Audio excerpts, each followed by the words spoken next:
Pak Presiden, terima kasih atas waktu dan kesempatannya sebelumnya. Karena masih lebaran, mohon maaf lahir batin Pak. Kalau ada salah-salah mohon dimaafkan. Yang kedua, saya pribadi mengapresiasi apa yang Bapak lakukan. Karena ini rasanya yang pertama kali yang dilakukan oleh Presiden Indonesia. Banyak presiden yang kita minta waktu aja susah gitu ya. Sekarang Bapak mengumpulkan kami dan surprisingly tidak ada daftar pertanyaan yang harus kami ajukan ke Bapak. Gitu. Jadi kita bisa nanya apa aja nih. Gitu silakan. Ya. Baik. Silakan. Terima kasih Pak. Kalau misalnya kita mau kembali ke visi dan misi Bapak, itu semuanya kembali ke fundamental Pak. Semuanya kembali ke basic.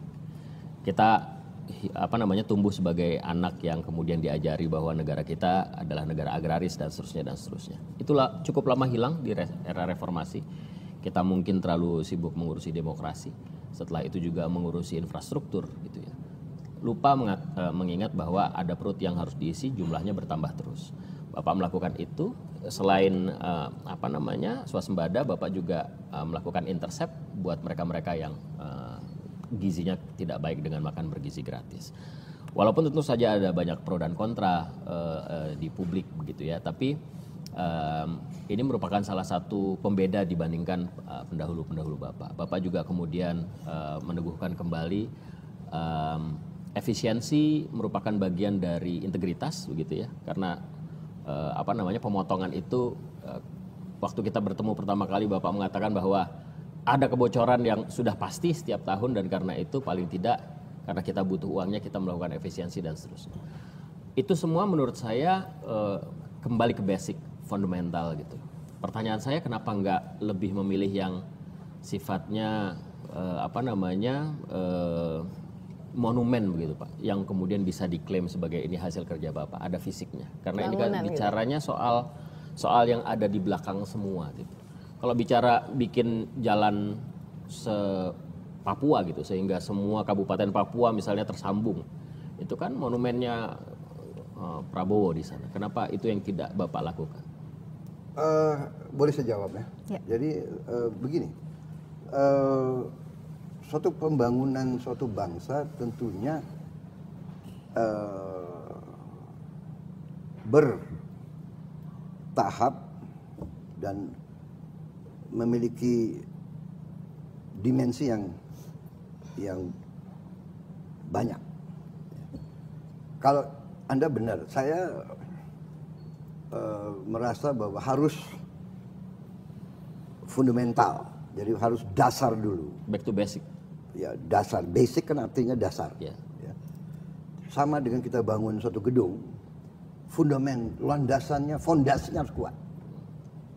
Jadi saya merasakan dari kecil bahwa masalah pangan itu sangat fundamental. Kalau kita lihat pemerintah itu jatuh dan bangun, kuncinya itu adalah masalah pangan. Bisa nggak menjamin pangan untuk rakyatnya? Saya kira demikian sebetulnya. Dan setelah saya berkembang, ya saya jadi dewasa, saya mengalami, saya baca dan saya alami, ternyata bahwa ideologi apapun yang kita hanut, agama apapun yang kita hanut, saya kira setiap warga, setiap anggota suatu masyarakat yang diberi peran sebagai pemimpin, ya, apapun agamanya, apapun sukunya, apapun ideologinya, yang pertama adalah kebaikan, keselamatan daripada rakyatnya. Itu harus fokus utama menurut saya. Itu keyakinan saya. Percuma kita pinter, kita pandai berpidato, pandai bikin buku, masalah ideologi, masalah macam-macam, tapi kita hilang fokus. Jadi itu keyakinan saya. Karena itu ya saya berpikir monumen yang terhebat dalam suatu pemerintahan adalah kalau dia bisa meninggalkan suatu sistem fundamental yang menjamin pangan, menjamin energi, menjamin air, dan di ujungnya lapangan kerja, pendidikan, kesehatan, dan suatu masyarakat, suatu negara yang berfungsi dengan berhasil. Itu monumen yang terbaik menurut saya. Menurut saya. Tapi jangan salah, infrastruktur penting. Jadi saya terus saja, saya merasa beruntung, I'm lucky, dalam arti saya jadi presiden. Berapa hal-hal yang berat telah dilakukan oleh pendahulu-pendahulu saya gitu loh. Ya, saya bukan di sini sok minta bahwa saya menyenangin orang, tidak. Saya merasa Bung Karno punya jasa mempersatukan ratusan suku. Bagaimana? Jangan kita lihat sekarang. Kita lihat tahun 40, 56, ya kan? Apakah Bung Karno punya kesalahan? Ya pasti ada kelemahan. Pak Harto, dia punya jasa. Bagaimanapun kita swasembada pangan pertama, dia membangun Bimas, Inmas, membangun Bulog, membangun macam-macam lah kredit usaha rakyat yang micro financing. Yang pertama Pak Harto itu, BRI. Yunus dari Bangladesh dapat Nobel Prize. Yunus belajar ke Indonesia. Ya kan, kalau tidak salah dulu kreditnya namanya Candak Kulak, ya kan? Benar kan? Udah lama banget. Lama banget nggak denger. Udah lama banget nggak denger. Ya kan, Candak Kulak itu Pak Harto canangkan, koperasi dan sebagainya. Habibie meletakkan dasar Demokrasi. IPTEK, ya kan? Gus Dur bagaimanapun bisa mengkumandangkan toleransi, pemimpin agama Islam. Tapi yang berani membela kaum minoritas sampai dengan dia taruh anggotanya menjaga gereja, vihara, pura. Ini kan memberi contoh yang luar biasa menurut saya sih. Iya kan? Dulu saling curiga kan begitu kan. Dan ingat, beliau dimaki-maki dulu karena beliau ke Israel.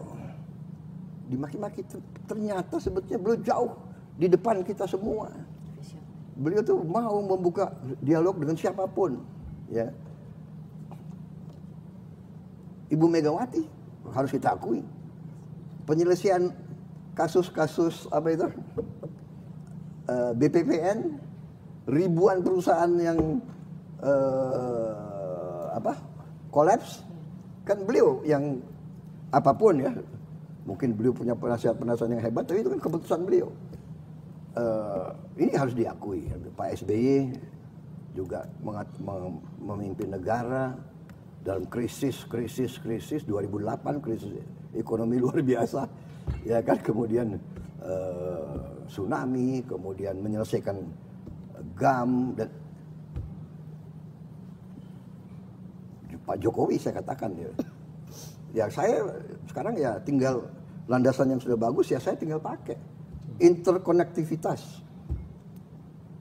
dengan infrastruktur yang sudah dibangun. Sekarang mudah. Sekarang coba jujur aja, dari Jogja ke Jakarta lewat darat, ya kan, bandingkan sama sekian puluh tahun yang lalu. Sekarang kita lihat mudik kenapa lancar, jalan tol banyak, ya kan, iya kan. Alhamdulillah, mudik tahun ini pun saya juga merasa bahagia. Saya dapat laporan kecelakaan mudik tahun ini berkurang 30% daripada tahun yang lalu. Nah, ini juga karena kerja keras banyak orang ya. Jadi saudara-saudara, apa ya, banyak orang libur, THR, menteri-menteri saya nggak libur itu.